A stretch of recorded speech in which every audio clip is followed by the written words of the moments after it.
today, and Mario Balotelli was in the second team of the week, and he was definitely a card I wanted to pick up because he wasn't that expensive when I picked him up, and he also has some pretty solid stats still, even though he's been kind of on the downfall in terms of his overall and stats in FIFA. But as you can see, low work rates, 4-star, 4-star, and he cost me 33k at the time, and in 5 games he scored me 9 goals and had 1 assist, so a 2 goal per game ratio in terms of like contributing towards goals. 79 pace, 84 shooting, 81 dribbling, and 78 physical. Some pretty solid stats for a card that, you know, this could be his like very first inform of many in this year's FIFA with the way he's been playing in real life.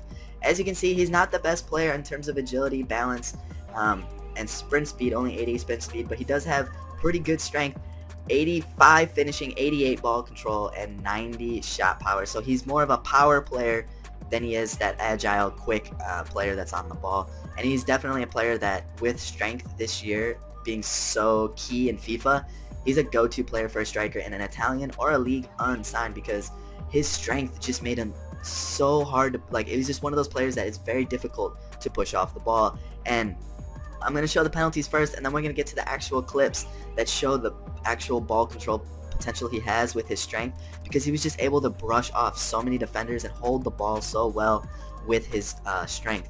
But let's just talk about some of his negatives first, and then we'll finish off with the positives like I normally do. His negatives: his balance and agility isn't the best, so at times he does kind of seem really stiff and sluggish on the ball, very clunky for a striker, but that's what happens when you don't have the best of balance as a striker and not the best ability. He still does have very good ball control, very good dribbling, and does have the ability to keep the ball close to his feet. It's just at times he does kind of get very clunky with it, and he seems kind of slow. The other negative are his work rates.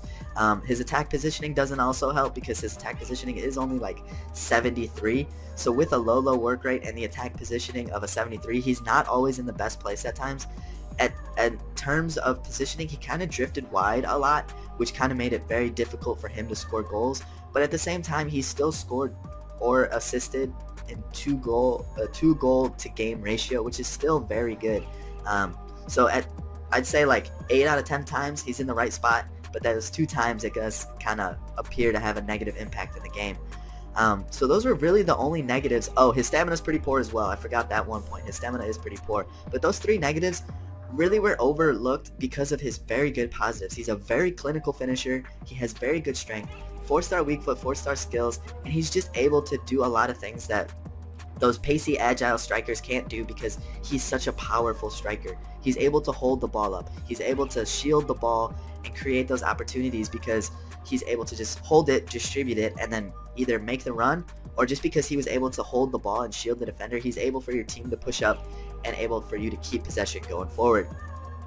In the box, I bet on him to score 10 times out of 10. He was so clinical inside the box, and this was my favorite goal that he did, just because, one, he's shielding 2 players right here. He's able to burb a spin inside, ball roll, then he's still pushing off a defender. He basically roulettes around the defender and just powers it into the bottom corner.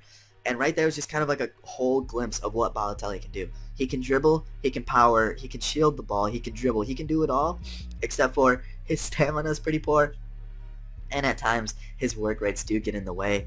So really his pros are very strong, and his negatives, they do impact the game at times, but I would definitely give this card a recommendation just because he's cheap, he fits in a lot of squads, and he also has very good stats. And because he has good stats and he's cheap, I definitely would recommend him going forward in this year's FIFA. And there's also the possibility that he may get another inform, so you never know what may happen. So as you can see, the pros: the ball control, the strength, the finishing, the shot power, and he also has some pretty decent free kick stats. And because of the low work rates, his low balance statistic, and also his low stamina, you know, I'm going to have to downgrade him a little bit in his rating, and I'm going to give him an 8.7 because of his cheap price and also his just high statistics in a positive area. So I hope you guys did enjoy this review. If you did, drop it a like. Other than that, guys, peace.